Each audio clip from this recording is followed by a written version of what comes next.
Hello dear friends, आप सभी का वेलकम आपके अपने यूट्यूब चैनल तनु क्लासेस आर्ट को में। दोस्तों आज की वीडियो में हम लोग करने वाले हैं क्लास 12 हिस्ट्री यानी कि इतिहास का 12 चैप्टर जिसका नाम है औपनिवेशिक शहर। उसी का दोस्तों आज की वीडियो में हम लोग वीवीआई सिलेक्टेड ऑब्जेक्टिव क्वेश्चन को करने वाले हैं यानी कि एमसीक्यू को करने वाले हैं। दोस्तों इस वीडियो में सिर्फ हम लोग वही क्वेश्चन को करेंगे जो कि आपके एग्जाम में पूछे जा चुके हैं या फिर आपके एग्जाम में पूछने का 100% चांस है। ठीक है, आपको क्या करना है, एक एक क्वेश्चन का आंसर फटाफट कमेंट करना है। आपको ऐसा लगना चाहिए कि सभी क्वेश्चन आता हो, जो भी क्वेश्चन आपसे नहीं बने प्लीज उसको जो है नोट करना है, क्योंकि नोट जब तक आप नहीं करेंगे तब तक दोस्तों ये वीडियो देखने का आपको कोई भी फायदा नहीं होगा। ठीक है, और इससे पहले जो है इसका पूरा थ्योरी को आपको पढ़ा दिया गया है, यानी कि पूरा एक्सप्लेनेशन को करा दिया गया है। अगर आप लोग नहीं किए हैं तो जाइए वीडियो के नीचे डिस्क्रिप्शन पे आपको लिंक मिलेगा या फिर आपको चैनल का प्लेलिस्ट पे लिंक मिल जाएगा, वहां से जो है आप आराम से यानी कि वीडियो को देख सकते हैं पूरा एक्सप्लेनेशन वाला। ठीक है, चलिए तो पहला क्वेश्चन आपका शुरू करते हैं। बहुत ही इंपोर्टेंट चैप्टर है औपनिवेशिक शहर और बहुत ही मजेदार चैप्टर है। ठीक है, पहला क्वेश्चन आपकी स्क्रीन पर है। 1882 ईस्वी में शिक्षा पर हंटर कमीशन की नियुक्ति किसने की थी? 1882 ईस्वी में शिक्षा पर हंटर कमीशन की नियुक्ति किसने की थी? तो ये क्वेश्चन मैंने आपको करवाया भी था और बोला भी था कि ये क्वेश्चन आपको पूछा जाएगा।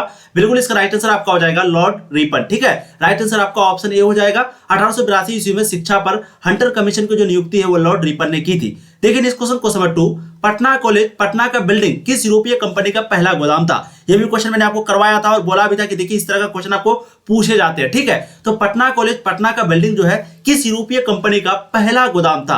अंग्रेज का, पुर्तगीज का, फ्रेंच का, डच का? बिल्कुल यहाँ पर इसका राइट आंसर हो जाएगा डच का, क्योंकि मैंने आपको बताया था ये डच जो है वो वास्को डिगामा जैसे कि 1498 में खोज किए थे। पुर्तगाली तो ये अंग्रेज से पहले भी कई सारे लोग आ चुके थे, लेकिन अंग्रेज जो है अंग्रेज इन सभी के साथ युद्ध करके जीत जाते हैं और अंग्रेज फाइनली शासन करता है भारत में, लेकिन ये तीनों जो है छोड़ के चले जाते हैं। ठीक है, तो पटना कॉलेज पटना का जो बिल्डिंग है किस यूरोपीय कंपनी का पहला गोदाम था? वो था डच का, और ये जो डच संस्था है वो आपका इंडोनेशिया में भी शासन करता था। ठीक है, चलिए देखते हैं इस क्वेश्चन को नंबर 3, किस एक्ट के द्वारा भारत में ब्रिटिश ईस्ट इंडिया कंपनी में कंपनी का व्यापारिक एकाधिकार समाप्त कर दिया गया था? यानी कि कौन सा एक्ट था जिसमें भारत में जो ब्रिटिश ईस्ट इंडिया कंपनी था उसका जो व्यापारिक अधिकार है उसको समाप्त कर दिया गया था? क्योंकि ये जो ब्रिटिश इंडिया कंपनी था वो ब्रिटिश को यानी कि अंग्रेजों को बिल्कुल भी फायदा नहीं पहुंचाता था, सिर्फ किसको फायदा होता था? ब्रिटिश इंडिया कंपनी को। इसीलिए जो वहां का जनरल था इसको बंद कर दिया था। कहां का? अंग्रेज का, उस समय का ब्रिटिश का। ठीक है, तो यहाँ पर जिसका राइट आंसर होगा बिल्कुल आपका हो जाएगा वो है 1813 का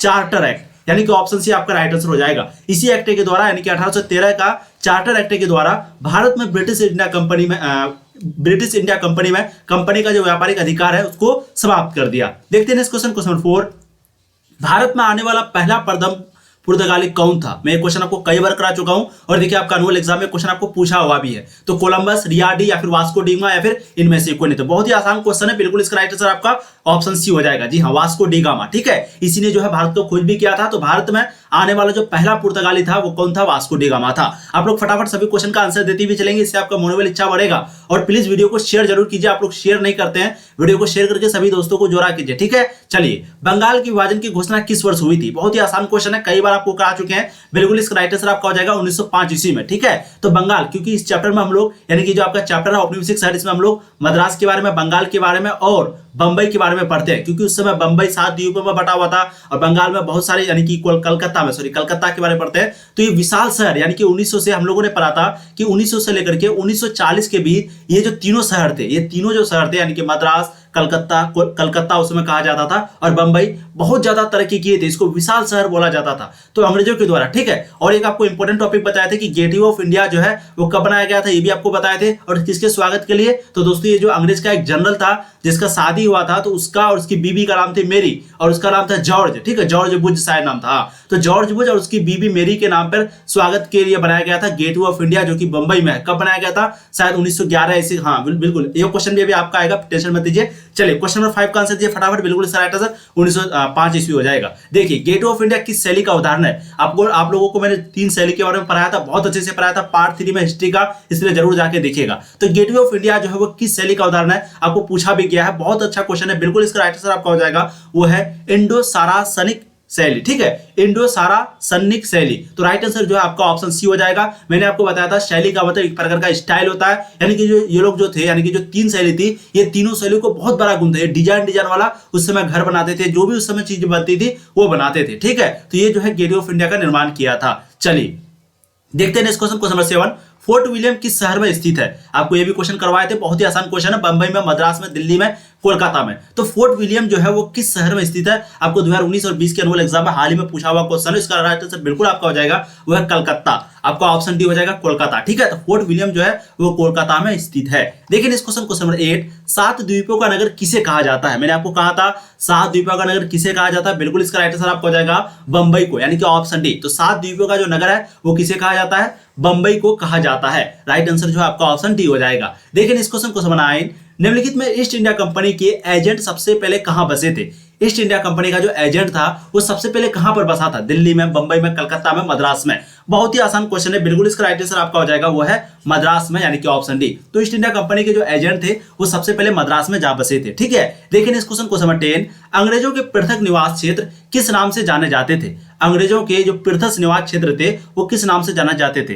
गंज, कस्बा, सिविल लाइंस या फिर व्हाइट टाउन। इसके बारे में मैंने आपको पढ़ाया था, सिविल लाइंस के बारे में बहुत अच्छे से पढ़ाया था कि ये जो है अंग्रेजों के लिए बनाया गया था। ठीक है, तो बहुत ही इंपॉर्टेंट था क्योंकि यहाँ पर जो है भारतों को बिल्कुल भी जाना अलाउ नहीं था, जो गोरे लोग थे उसी के थे। क्योंकि मैंने आपको एक और चीज बताया था, एक ब्लैक टाउन और एक व्हाइट टाउन। ब्लैक टाउन जो था आपका वो किसके लिए था? इंडियन के लिए। ठीक है, जो उस समय इंडियन था। और एक था आपका व्हाइट टाउन, ये जो था आपका अंग्रेजों के लिए। ठीक है, यानी कि ब्रिटिश के लिए। तो ये व्हाइट टाउन में जो है बिल्कुल ब्लैक टाउन में जितने भी लोग थे उसको आने का ऑर्डर नहीं था। तो ये शहर बनने के बाद भी एक और शहर बनाया था जिसका नाम था सिविल लाइंस। ये बहुत ही ज्यादा विकसित था और इसमें भी सिर्फ गोरे लोगों को ही रहने का अधिकार था और बाकी जो भारतीय थे वो सिर्फ इसका रक्षा कर सकते थे। सुरक्षा के लिए उसको सेना में लगाया गया था। ठीक है, यहाँ पर जो इसका राइट आंसर का बिल्कुल आपका, जी हाँ सॉरी, 10 नंबर क्वेश्चन का जो राइट आंसर होगा बिल्कुल आपका हो जाएगा वो है सिविल लाइंस। ठीक है, तो अंग्रेजों के पृथक निवास क्षेत्र किस नाम से जाने जाते थे? वो जाने जाते थे सिविल लाइंस। राइट आंसर आपका यहाँ पर ऑप्शन सी होगा। ऑप्शन थोड़ा बदला हुआ, सिविल लाइंस आपका राइट आंसर होगा। देखिए इस क्वेश्चन नंबर 11, विक्टोरिया टर्मिनस किस शैली की इमारत है?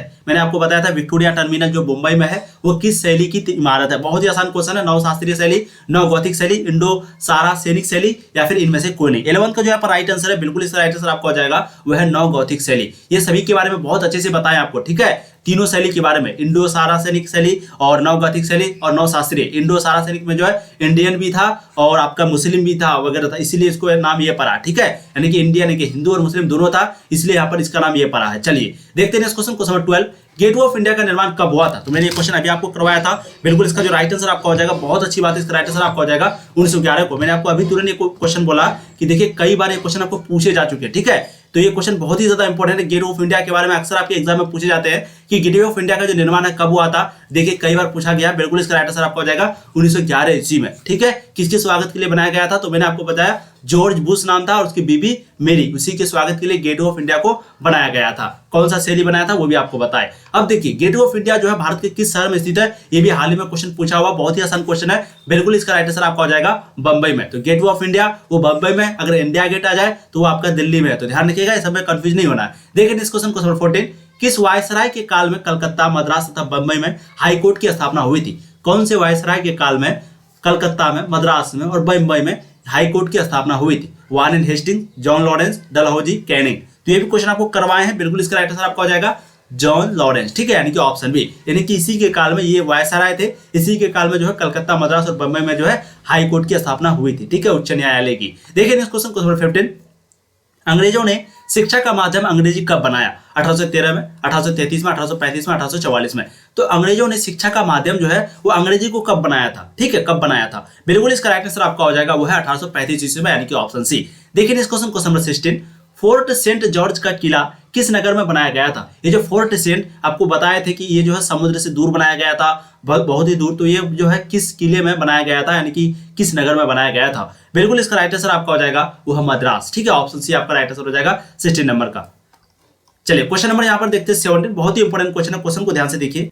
अच्छा एक चीज आपको और बता देते हैं, कभी कभी आपको क्वेश्चन में कंफ्यूज किया जा सकता है। देखिए यहाँ जो फोर्ट सेंट जॉर्ज है ना, तो यहाँ पर कभी कभी आपको लिखा हुआ रहेगा, जानते हैं क्या? Saint George Fort. तो ध्यान दीजिएगा, सेंट जॉर्ज फोर्ट। तो ध्यान दीजिएगा आप लोग। ठीक है, सेंट जॉर्ज फोर्ट कभी दे देगा, कभी दे देगा आपको फोर्ट सेंट जॉर्ज, क्योंकि रेड फोर्ट होता है तो फोर्ट जो है वो लास्ट में होता है। तो कैसे भी पूछ दे आपको, मतलब कि ये जगह वही है। ठीक है, और ये कब कहां पर बनाया, किस नगर में बनाया गया था? बिल्कुल इसका राइट आंसर आपको हो जाएगा मद्रास में, चेन्नई में, मद्रास में। ठीक है, अभी चेन्नई इसको कहा जाता है, मद्रास को। और एक चीज आपको बता देते हैं, इसका जो निर्माण है वो कब हुआ था? 1640 में। ठीक है, और यहाँ पर व्यापार वगैरह के लिए बहुत ज्यादा व्यापार होता था, इसलिए यहाँ पर ये केंद्र था, केंद्र सा जैसा बना हुआ था। चलिए देखते हैं इस क्वेश्चन नंबर 17, बहुत ही आसान क्वेश्चन और इंपॉर्टेंट क्वेश्चन है। क्वेश्चन क्या पूछ रहा है कि सर्वे ऑफ इंडिया की स्थापना किस वर्ष हुई थी? बहुत ही आसान क्वेश्चन है। चलिए 1757 में ये जो सर्वे ऑफ इंडिया था वो किस वर्ष हुई थी? 1757 में, 1857 में, 1778 में, 1878 में।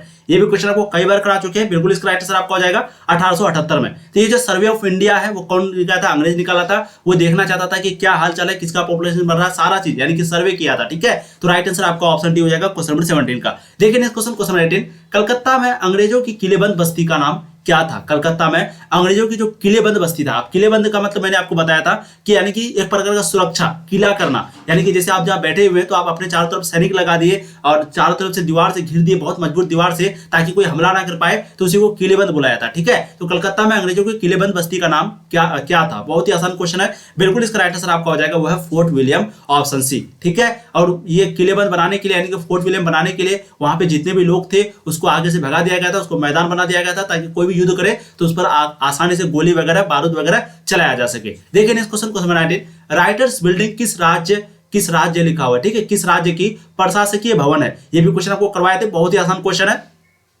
बिल्कुल इसका राइट आंसर आपका हो जाएगा वो है पश्चिम बंगाल, क्योंकि आपको बताया भी थे कि राइटर्स बिल्डिंग जो है वो कहां पर है? पश्चिम बंगाल में स्थित है। ठीक है, और ये जो है समुद्र से लगभग बहुत दूर बनाया गया है राइटर्स बिल्डिंग। तो किस राज्य की प्रशासकीय भवन है? प्रशासकीय भवन वो है पश्चिम बंगाल यानी कि वेस्ट बंगाल। देखिए इस क्वेश्चन को नंबर 20, किस गांव को कलकत्ता को स्थापना करते समय नहीं मिलाया गया था? कौन सा गांव था? जब क्योंकि आपको मालूम है कलकत्ता को भी 3 गांव से मिला के बनाया गया है, तो कौन सा गांव था जो कलकत्ता जब बनाया गया था, स्थापना किया गया था, तो उस समय इसको नहीं मिलाया गया था? सुल्तानती, कोलकाता, अलीपुर या फिर गोविंदपुर? बहुत ही आसान क्वेश्चन है। बिल्कुल 20 का जो राइट आंसर है आपका वो आपका हो जाएगा अलीपुर यानी कि ऑप्शन सी। ठीक है, तो किस गांव को कलकत्ता को स्थापना करते समय नहीं मिलाया गया था? वो अलीपुर राइट आंसर आपका हो जाएगा। देखिए इस क्वेश्चन को नंबर 21, भारत की राजधानी कलकत्ता से दिल्ली स्थानांतरित कब हुई थी? भारत की राजधानी जब पहले कलकत्ता थी, आपको मालूम है अंग्रेजों के जमाने में, तो दिल्ली जो है वो कब बनी थी? 1910, 1912, 1909, 1911। तो आप लोग दोनों डेट याद रखिएगा। यहाँ पर 21 का राइट आंसर बिल्कुल डी हो जाएगा। एक चीज और, गेटवे ऑफ इंडिया का निर्माण कब हुआ था? तो वो है गेटवे ऑफ इंडिया का जो निर्माण है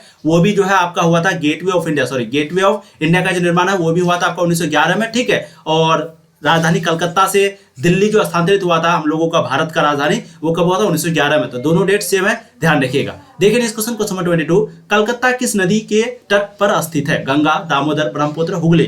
बिल्कुल यहाँ पर इसका राइट आंसर हो जाएगा वो है हुगली नदी। ठीक है, आप लोग पढ़े होंगे, तो कलकत्ता जो है वो हुगली नदी के तट पर, हुगली नदी के किनारे पर स्थित है। देखिए इस क्वेश्चन को नंबर 23, अमर कथा। अमर कथा का मतलब क्या हो गया? मेरी कहानी। मैंने आपको बहुत अच्छे से पढ़ाया था, एक किसकी कहानी थी, और उस समय जो है क्योंकि औरतों पर बहुत ज्यादा अत्याचार हो रहा था, मैंने आपको ये भी बताया था कि उस समय वहां पर एक रूढ़िवादी संगठन था। ठीक है, रूढ़िवादी का मतलब क्या हुआ कि ये बिल्कुल भी पढ़ाई को, एजुकेशन को सपोर्ट नहीं करता, खास करके महिला के एजुकेशन को। और ये रूढ़िवादी लोग जो है परंपरा को मानते हैं, परंपरा को यानी कि जो उसका पूर्वज करते आ रहे हैं। ठीक है, तो ये रूढ़िवादी जो है महिला को बिल्कुल भी सपोर्ट नहीं करते थे। लेकिन उसी समय एक औरत, एक लड़की निकल के आई थी जो कि अमर कथा नाम से अपना आत्मकथा लिखी थी। ठीक है, तो क्वेश्चन पूछा जाएगा अमर कथा नाम से कौन अपना जीवन कथा लिखा था? तो वो थी विनोदिनी दास, यानी कि राइट आंसर आपका जो है ऑप्शन बी हो जाएगा। ठीक है, 23 का राइट आंसर क्या हो जाएगा? ऑप्शन बी, विनोदिनी दास। ये जो है अमर कथा ये बंगाली लैंग्वेज है, इसका मतलब होता है मेरी कहानी। क्या होता है? मेरी कहानी। तो ध्यान दीजिएगा आप लोग, ये आपको बहुत अच्छे से पढ़ाया गया है एक्सप्लेनेशन में। चलिए देखते हैं इस क्वेश्चन नंबर 24, भारत में बालिकाओं की शिक्षा की आधिकारिक अनुमति किसने दी थी? क्योंकि भारत में उस समय तो था नहीं, तो भारत में जो बालिकाओं की शिक्षा की जो आधिकारिक अनुमति है किसने दी थी? डलहौजी ने, विलियम बटिक ने, या फिर हॉर्डिंग प्रथम ने, या फिर एल नब्रो ने? ठीक है, एल नब्रो ने। तो 24 को जब राइट आंसर होगा बिल्कुल हो जाएगा डलहौजी ने। इसी ने जो है भारत में यानी कि औरतों को भी, यानी कि बालिकाओं को भी शिक्षा की अनुमति जो है वो किसने दी थी? डलहौजी ने दी थी। उससे पहले औरतों को जो है शिक्षा यानी कि पढ़ाने का बिल्कुल भी अधिकार नहीं था। देखिए इस क्वेश्चन को नंबर 25, बंबई में all India trade union Congress की स्थापना कब हुई थी? बंबई में all India trade union Congress की जो स्थापना है वो कब हुई थी? 1920, 1925, 1935, 1934। तो ध्यान दीजिएगा, ये all India trade union Congress अलग है और ये कांग्रेस अलग है। वो कांग्रेस की जो स्थापना वो कब हुई थी? वो हुई थी आपकी 1885। तो ध्यान दीजिएगा, अक्सर डेट पूछा जाता है। बीजेपी के बारे में अक्सर आपको पूछा जाएगा, भारतीय जनता पार्टी के बारे में, तो आपको डेट लिखना है 1980। ठीक है, 1980 आपको डेट लिखना है, अप्रैल के महीने में 1980 में। चलिए 25 को जो आप राइट आंसर होगा बिल्कुल आपका हो जाएगा वो 1920। तो बंबई में जो all India trade union Congress की जो स्थापना है वो 1920 ईस्वी को हुई थी। देखिए इस क्वेश्चन को नंबर 26, तथाकथित ब्लैक होल घटना का एक तरफा विवरण हमें एक अंग्रेज से प्राप्त होता है, वो अंग्रेज कौन था? ये जो तथाकथित ब्लैक होल घटना जो थी उसका हम लोगों को एक तरफा विवरण ही मिलता है एक अंग्रेज से, वो कौन था? विलियम हैमिल्टन, या फिर जॉन सुरमैन, या फिर हॉलवेल, या फिर स्टीफेंसन? बहुत ही आसान क्वेश्चन है और बिल्कुल इसका यहाँ पर जो राइट आंसर होगा वो आपका हो जाएगा हॉलवेल यानी कि ऑप्शन सी। ठीक है, तो ब्लैक होल घटना का जो एक तरफा विवरण है वो किससे मिला था, हॉलवेल से मिला था, ये अंग्रेज से मिला था। ठीक है, देखिए नेक्स्ट क्वेश्चन, क्वेश्चन 27, पर्वतीय सौरगाह के रूप में शिमला की स्थापना किस युद्ध के समय की गई थी। आपको बहुत अच्छे से वहां पर 3 युद्ध के बारे में बताया था, मराठा युद्ध के बारे में, शिमला युद्ध के बारे में, ठीक, सॉरी शिमला युद्ध नहीं, यानी कि मराठा युद्ध, और एक युद्ध था जो कि गुरखा युद्ध, और इसका यहाँ पर राइट आंसर होगा बिल्कुल आपका हो जाएगा वह गुरखा युद्ध। ठीक है, तो आपको डेट भी बताए थे कब से कब तक चला था पूरा थोड़ी में। तो पर्वतीय सौरगाह, क्योंकि आपको मालूम होना चाहिए अंग्रेजों के जो वायु होता है, यानी कि जो जलवायु होता है वो बहुत ठंडा होता है, तो जब वो भारत आते थे तो यहाँ पर गर्मी होती थी, और उसी समय हैजा और प्लेग नामक 2 बीमारी फैला था। तो अंग्रेज को ऐसा लगता था कि गर्मी जो है वो बीमारी का कारण है, इसलिए वो जो शिमला में रहना पसंद करते थे, जिसको लोग पर्वतीय सौरगाह बोले। ठीक है, तो पर्वतीय सौरगाह के रूप में जो शिमला की स्थापना है वो किस युद्ध के समय में हुई थी, तो बिल्कुल वो गुरखा युद्ध के समय में हुई थी। उस समय गुरखा युद्ध चल रहा था, उसी समय जो है शिमला की स्थापना हुई थी। उस समय उसको शिमला कहा जाता था, शिमला यानी कि दंत सौ, ये वाला सौ। ठीक है, लेकिन अब इसको शिमला कहा जाता है। चलिए देखते हैं इस क्वेश्चन, क्वेश्चन 28, निम्नलिखित में से भारत का सरताज किसे कहा गया। बहुत ही आसान क्वेश्चन, आपको कई बार करा चुके हैं, बिल्कुल यहाँ पर इसका राइट आंसर हो जाएगा वो है बंबई को। ठीक है, चलिए, क्योंकि बंबई में समुद्र वगैरह नजदीक मिलता है और यहाँ पर बिजनेस वगैरह व्यापार बहुत ज्यादा होती थी, और यहाँ पर सभी धर्म मिलकर के व्यापार करते थे, चाहे यहूदी और मुस्लिम सब, मतलब। ठीक है, तो निम्नलिखित में से भारत का सरताज किसे कहा जाता है, तो बिल्कुल राइट आंसर आपका बंबई हो जाएगा। देखिए नेक्स्ट क्वेश्चन, क्वेश्चन 29, चौल इमारतें किस नगर की प्रमुख विशेषता थी। ये भी क्वेश्चन आपको करवाए थे चौल इमारतें के बारे में। ठीक है, चौल इमारतें जो है वो किस नगर की प्रमुख विशेषता थी, दिल्ली, बंबई, मद्रास, कलकत्ता। बिल्कुल यहाँ पर जो इसका राइट आंसर हो जाएगा वो आपका हो जाएगा बंबई। ठीक है, तो चौल इमारतें जो है वो किस नगर की प्रमुख विशेषता थी, वो थी बंबई की। राइट आंसर आपका ऑप्शन बी हो जाएगा। देखिए इस क्वेश्चन, क्वेश्चन 30, सुएज नहर व्यापार हेतु खोली गई थी कब, 1870 ईस्वी में, 1869 में, 1878 में, 1860 में।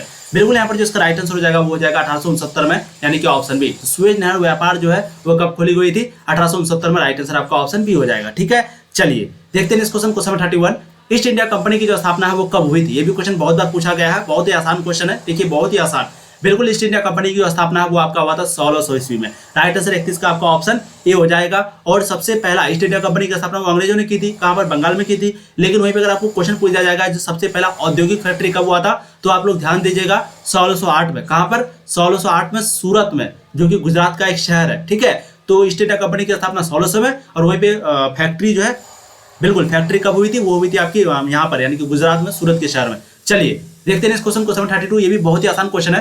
पुर्तगालियों ने गोवा पर कब अधिकार किया था। बहुत ही आसान क्वेश्चन है, देखिए कई बार ये क्वेश्चन पूछा जा चुका है, तो ये भी क्वेश्चन आपको कई बार करा चुके हैं। बिल्कुल फटाफट आप लोग आंसर देंगे, बहुत ही आसान क्वेश्चन है। ठीक है, तो पुर्तगालियों ने गोवा पर कब अधिकार किया था, बहुत ही आसान क्वेश्चन है, कई बार पूछा जा चुका है। बिल्कुल इसका राइट आंसर आपका हो जाएगा 1510 ईस्वी में। ठीक है, यानी कि ऑप्शन भी आपका राइट आंसर हो जाएगा। चलिए देखते हैं लास्ट क्वेश्चन आज की इस वीडियो का, वो है अखिल भारतीय स्तर पर पहली जनगणना कब हुई थी। अखिल भारतीय स्तर पर पहली जनगणना जो है कब हुई थी, जो कि अंग्रेजों के जमाने में हुई थी जनगणना। ठीक है, कब हुई थी, 1871 में, 1872 में, 1891 में, 1894 में। बिल्कुल यहाँ पर जो इसका राइट आंसर हो जाएगा वो है 1872 में, यानी कि ऑप्शन भी राइट आंसर हो जाएगा। तो दोस्तों आज की वीडियो में हम लोगों ने टोटल 33 नंबर क्वेश्चन तक किया, टोटल 33 क्वेश्चन, सभी इंपॉर्टेंट क्वेश्चन थे। औपनिवेशिक शहर, ठीक है, बहुत ही इंपॉर्टेंट चैप्टर है, इसका पूरा थोड़ी एक्सप्लेनेशन करा दिया गया है। अगर आप लोग अभी तक नहीं देखे हैं, सभी का लिंक जो है वीडियो के नीचे डिस्क्रिप्शन में आपको मिल जाएगा, या फिर वो वीडियो आपको प्लेलिस्ट पे मिल जाएगा चैनल का। ठीक है, इससे पहले भी हम लोग 11 चैप्टर पढ़ा चुके हैं, तो अगर चाहे तो आप उसको भी दे सकते हैं। अगर एक भी चैप्टर छोटा हुआ तो इसके बाद सब्जेक्टिव क्वेश्चन भी हम लोग करते आ रहे हैं। ठीक है, टेंशन बिल्कुल मत लीजिए, और सिलेबस आपका खत्म हो जाएगी। चलिए फिर मिलेंगे वीडियो में, ऐसे आप लोग पढ़ाई करते रहिए, जो भी क्वेश्चन आपसे नहीं बने प्लीज उसको रिवीजन करते रहिए। Thank you for watching the video, all the very best.